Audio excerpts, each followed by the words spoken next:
Hello and welcome to Ride Rescue. I am really excited about this new build.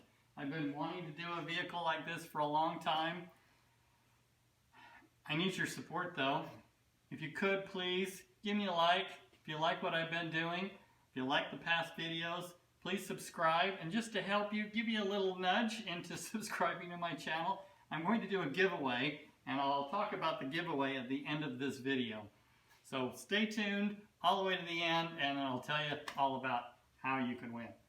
So just to kind of give you a little bit of the story about how I found this car, this is another barn find, garage find, warehouse find. Whatever term you want to use, barn find is the common word that is used for a car that's been sitting as long as this one has. I believe this has been sitting in a warehouse in Washington State. It was sitting in the warehouse since the 70s, maybe the early 80s. I haven't been able to pinpoint that down, but I know for a fact that it was last updated and built in the 70s because it has tires on it from the 70s. These tires look like they're brand new, but they're bias ply. And they haven't sold this particular tire since the 70s. So I know it ties back to that. It also has a history in the Washington State. It's a very well-known car, but it's a very rare car. So it's kind of exciting to be able to have something that's rare and unusual and different. A lot of people don't even know what this car is. Another little note, interesting little tidbit, this car wasn't built with an automatic. It has an automatic in it now. So a little twist, when this car was refurbished, it doesn't have the original drivetrain. But for another video, we'll talk about that. We'll talk about restoring a car back to its original restoration, manufacturer, off the assembly line condition, or modify, slightly modify, radical modify, hot rod, rat rod. We want to leave it ratty. We want to make it really pretty. So that's what I was looking for. Not all of those, but to kind of give you an idea. I was looking for something that I could build in my garage, and I could go crazy because I have with my Buick. I could go minor restoration like I did with the Pontiac. I wanted something that didn't have a lot of rust. So after the Buick and the Pontiac both, they had extensive rust. Rust repair is a lot of work. Not that I don't mind. In fact, I kind of enjoy cutting out rust and welding in metal. But I live in a townhome. I have a neighbor. He doesn't like to listen to my grinding and my pounding, and I don't blame him. If I have to do anything really heavy duty like that again, grinding, welding, I could still do that here, but real crazy stuff, I have access to a shop. So if this had extensive rust, I would be, well, I probably wouldn't have bought it. I would be able to take it to another shop and do that work. So to kind of tell you, Washington State, well, I didn't buy this from Washington State. I live in Utah. I actually bought this in Utah. I bought it in southern Utah. Being from southern Utah, when I'm looking at cars down there, there's not a whole lot of rust down there. It's the desert. And you're close to Las Vegas and LA. So I planned on bringing my new truck down to that area and trying to find something, rent a trailer, and bring it back. I found this. I just happened to be browsing online. The guy, that when I talked to him on the phone, built this up to me to be a fantastic car for exactly what I was looking for an old barn find that needed some work, but wasn't going to need a whole lot of work. Maybe even something you just put a little lipstick on and flip it.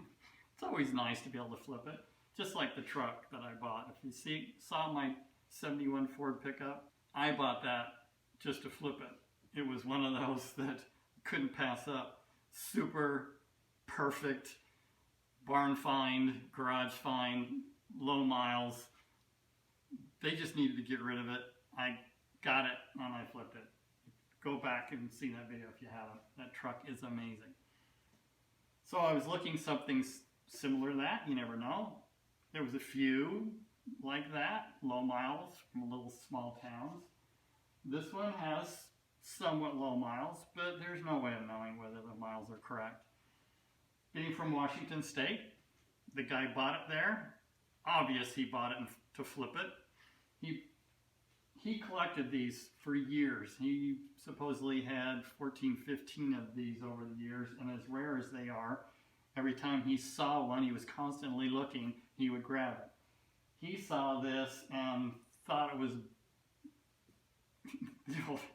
the internet story.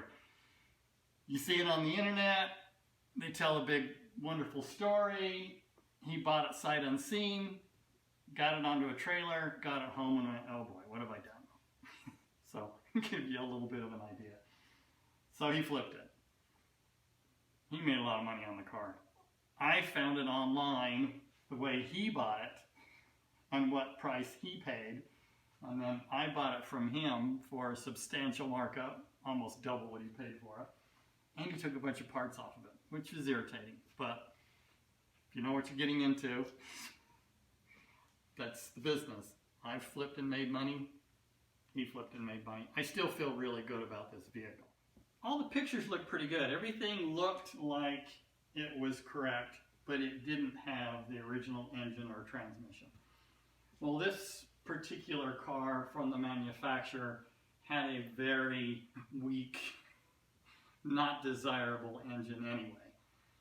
So that's why somebody had put a transplant in it.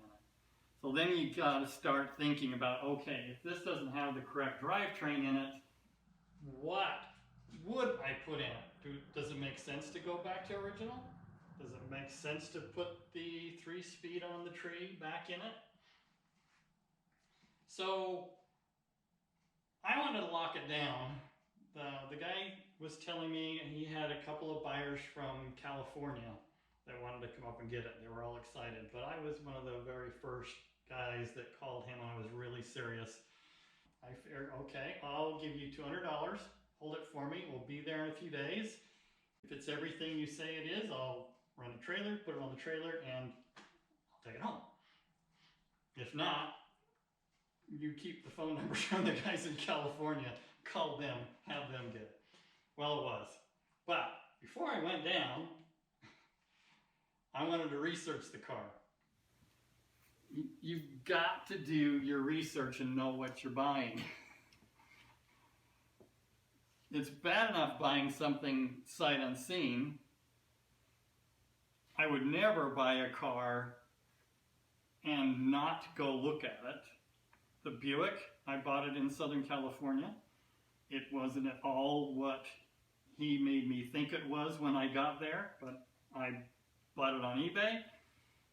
I flew down. My intention was to drive it home. Go back and watch that first one. I'll tell you all about eBay lies.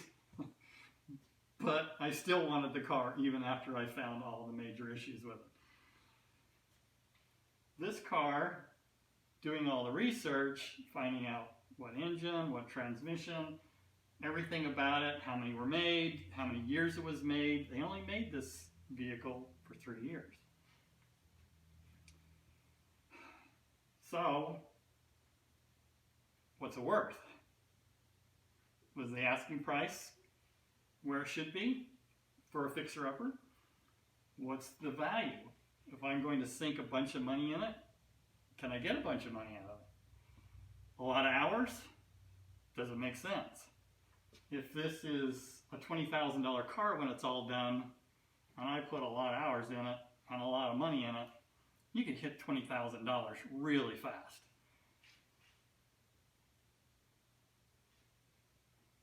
It doesn't make sense on some vehicles if they just don't have the resale value. This luckily does. This has a fairly good resale value. I could put a lot of money into this car and I can put a lot of hours into this car and I will feel good about using it, driving it, enjoying it, and then selling it and getting all that money back. Money in the bank. this is one of those projects. So I was really excited about that. So then I started looking at, okay, the drivetrain that is in this vehicle is not desirable at all. The original drivetrain for this vehicle is not very desirable, but to get the real high-end value out of this car and take it back 100% original, can I find that original drivetrain? And does it make sense to bring this back to 100% original? Maybe it does. Well, I started shopping for the drivetrain, and I found what I wanted. It might not be what you would want, might not be what somebody else that's in the market for this car would want, but it's what I want, and after all, I am building it for me, and I am going to enjoy it. You got to be careful when you do that, though. You want to be able to get that resale value. If you put in something really stupid, like a 4-cylinder, weak little motor, you're really going to bring the value down, because any potential buyer knows they're going to have to replace all that. Well, I don't think anybody's going to be too upset with me what I want to do to this car. I've got a lot of ideas. So with all of that said, all of my ideas, everything I plan on doing with this car, my next video about this car, I'll unveil it, and I'm going to walk you through step by step how to buy a vehicle like this. I get a lot of questions from people saying, what do I look for when I'm buying a car, an old car? There's a lot of things to look for, and there's a lot of things to be careful of. And adjusting values, what's it worth? How do you research it? I'll walk you through all that on the next video. And then we'll take it for a drive, and we'll talk about, when a car's been sitting this long, what to watch for. Especially before you take it for a drive. You might not have brakes when you want to stop. So there's a lot of things that way. And then, in the next video, we'll start talking about what are your skill sets? What's your skill level? What can you do with a vehicle? What should you buy? What should you avoid? What should you be careful of on what your skills are? Can you cut and weld?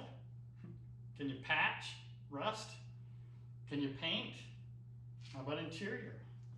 Engines, drivetrains, what are your skill levels, and what should you really be thinking seriously about?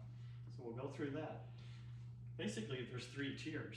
Are you just going to clean it up, maybe do some carpet, and maybe do some simple, easy stuff, and be able to drive it? Is the car at that stage where you could just do that? Or does it have extensive repairs? Is it just a matter of maybe changing bumpers, changing chrome, replacing a fender, lining some doors, putting on a new top? Those are just some of the things that we'll walk you through, and then we'll start talking about really radical and getting a little carried away. Doing a lot of work, body off, modifications to chassis, hot rod. We want to go rat rod. And what is the look and the feel you want of the car? Like I say, it goes to your skill set. What can you do? What tools do you need to be able to take something to that extreme where you're blowing off all the suspension and building your own? There's a lot of knowledge that goes into that. And that's what I want to do with this car. I want to share my knowledge. I want to teach what you can do on something like this, or what your skills may be. We can learn together, because there's things I'm going to want to do to this car that I have never done before. I'm really excited about that. So thank you for watching. Oh, let's talk about the giveaway. What I'm giving away kind of ties into this car. So like I say, this car has a little bit of history. In the 70s, it was used in parades. So it's a parade car, and to tie into that parade theme, so that you could get a good close eye of those beauties, the parade queens, the clowns, I'm going to give away a nice set of binoculars. So to qualify to get those binoculars, I need just a few things from you. I need you to be a subscriber. I need you to leave me a comment. Leave me a comment that you're interested in the binoculars and what you think this car is. It was built after World War II. This isn't one of the big makes. And this is one of the last cars. In fact, they're even saying that it was probably the last body style of the term that was used for this particular body and roof. I'm not going to tell you what that is, because if you Google that term, that name, you're going to instantly find this car. Because it was the last of that name.